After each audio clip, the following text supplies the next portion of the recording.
Good evening, folks. Welcome back to the show.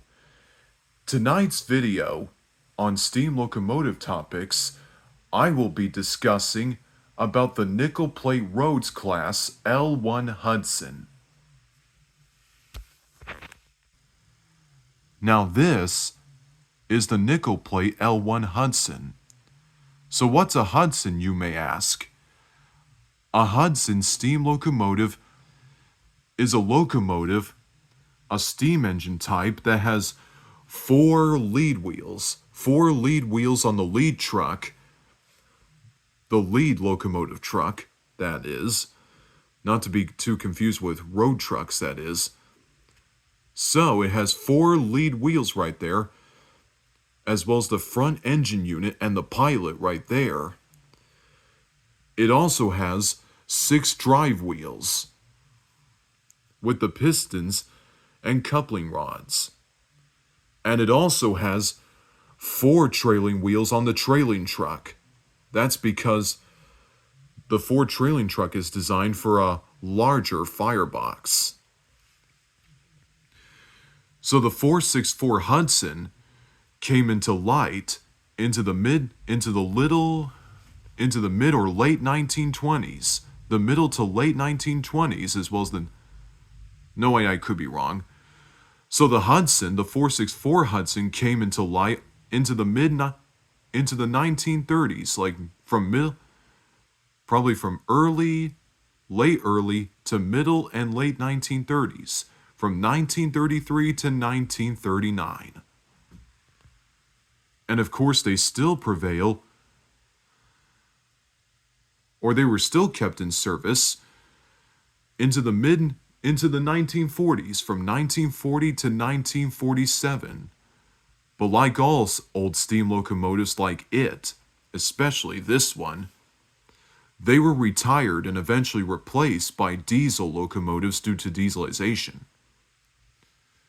However, the Nickel Plate L1 Hudson is the only Hudson that has smoke deflectors right here and there, which makes them look like mini elegant 484s, just like the FEF series of the Union Pacific, and as well as the New York Central's Niagara 484s.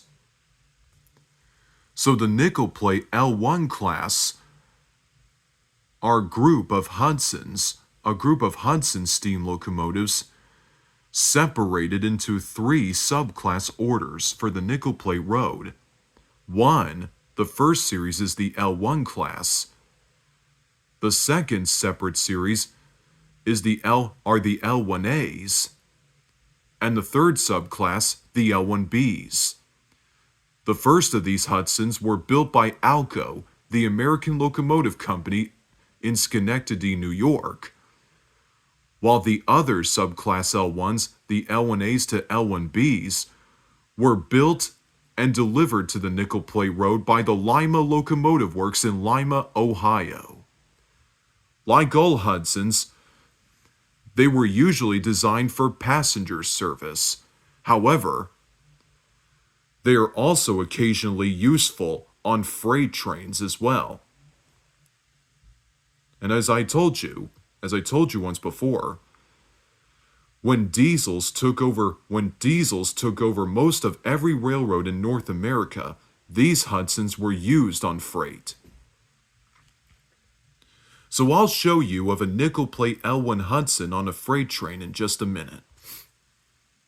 Now there's a freight train with a nickel plate L1 Hudson in the lead. However, this L1 Hudson is not the only one on this freight train. It is double heading with a nickel plate S2 Berkshire, which is numbered 758. So it's a S2 284 Berkshire. It's pretty interesting to see an L1 Hudson double heading with an S2 284 Berkshire.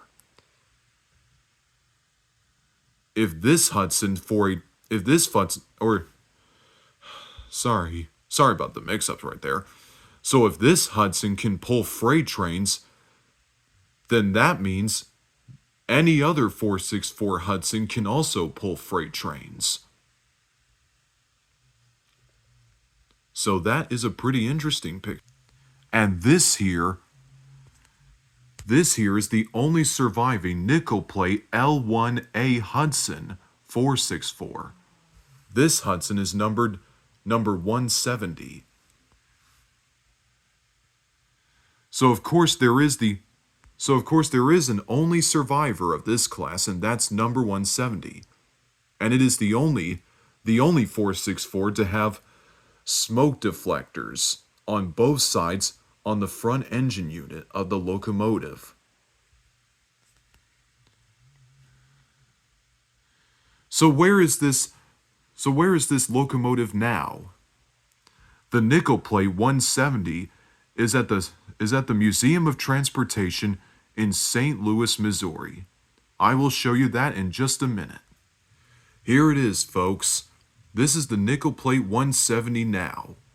I told you once already, it's at the Museum of National Transportation, the Museum of Railroad Transportation in St. Louis, Missouri, along with a famous locomotive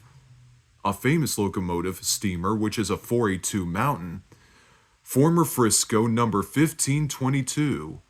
It was restored to excursion service, but it was eventually retired again in 2002. So this Hudson is now put on stated display in St. Louis, Missouri, along with old steamers that have been retired and placed here as displays, and as well as old generation diesel locomotives that have been retired and put on display in this museum. Although it was considered for restoration to operation, but its boiler is reported to be too thin.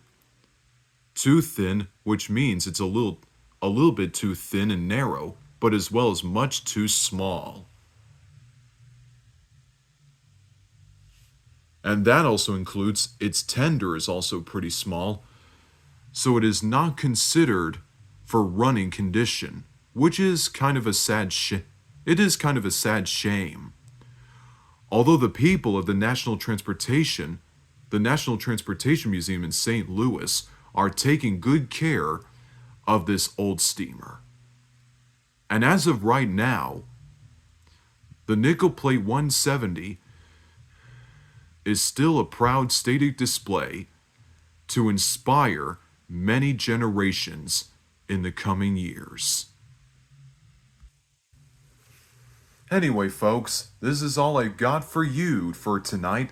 I hope you all enjoyed this history lesson. Thank you for watching. Make sure you smack that bell, subscribe to the channel, and like this video. Notify me in the comments below, and I will see you next time.